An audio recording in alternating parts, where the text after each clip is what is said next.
Hello and welcome to Game of Energy Setup and How to Play. I'm the designer Nathan, and we'll do this in two separate videos. The first video, which is the one you're watching right now, will go through the setup and components and show you kind of what everything is and how everything functions together.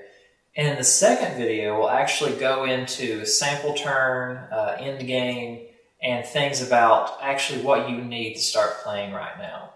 So let's get right to it and start setting up Game of Energy. The premise of Game of Energy is that there is a fast approaching energy crisis, and your job is to thwart it, but to do so in an environmentally conscious manner. You have access to all modern day technologies, whether they be biofuel, fossil fuel, hydroelectric, nuclear, solar, and wind. And you can use some of those, all those, whatever combinations you want to fill the board in such a way that you not only generate enough energy, which is your terawatt hours or victory points in the game, but to do so in an environmentally conscious manner. And whatever is on this environmental track over here is what you will actually be getting for currency every round. So there's a constant push and pull of what industries you're placing on the board at that moment of, are you needing energy to win, are you needing currency? And as the game goes on, you have a lot of space issues as the board gets fuller and fuller.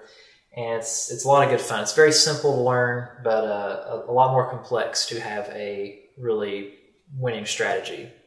So let's get started. So how do you set up Game of Energy? Well, you begin by giving everyone their colored cubes of choice. Everyone gets 110 energy credits, which is the currency of the game. And everyone gets 2 tip cards, which will go into what these are later. Further, everyone becomes a captain of industry. Now, these energy captains each have a different ability.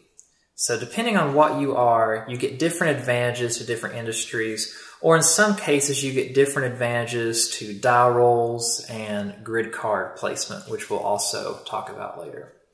So everyone at the beginning of the game would be dealt 2 captains of industry. Assuming a 4-player game, that would mean 8 cards are dealt. Each player would then look at the 2 cards they're dealt, choose the captain they wish to be, and then discard the other. The rest of the captains of industry are not used, only the ones the players use. The card that they pick is then flipped up, and that is the character they will use the entire game. They can use that Captain of Industry power infinitely every single turn if they so desire. So in terms of other setup, there are 15 biofuel, 15 fossil fuel, 16 hydroelectric, 4 nuclear, 18 solar, and 18 wind. The thing about nuclear, though, is however many players are playing in the game, that's how many nuclear there are. So if you're only playing with 3 players, you need to remove 1 nuclear from the game. Now, after you have that set up, you want to place your grid cards on the board, which we'll talk about in a bit, as well as your investment cards onto the board. Then each player will take 4 of their cubes and put 2 on the terawatt hour track, these are your victory points, and 2 on the environmental track. And this is how you get your currency.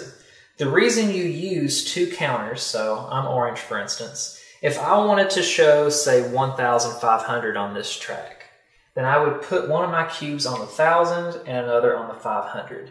This just helps you have really large numbers in a very compact space. It's the same thing with the environmental track, except instead of thousands, you have hundreds. So 250, for instance, would be 250.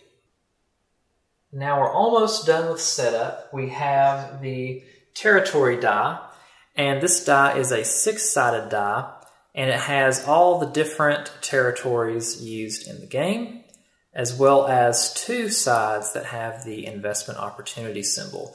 We'll get into what all this means in a second when we do a sample turn. And finally, we have the countdown die. And what the countdown die is, it just represents how many turns are left in the game, because there is an energy crisis.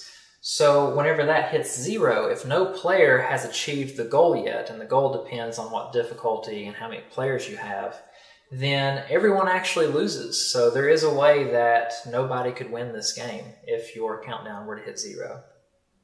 And so that concludes the setup of Game of Energy. In the next video, we will go into the sample turn as well as the end game and how all the components really work together to get you playing right now. So be sure to head on over to that. There will be a link in the description of this video, and I hope to see you there.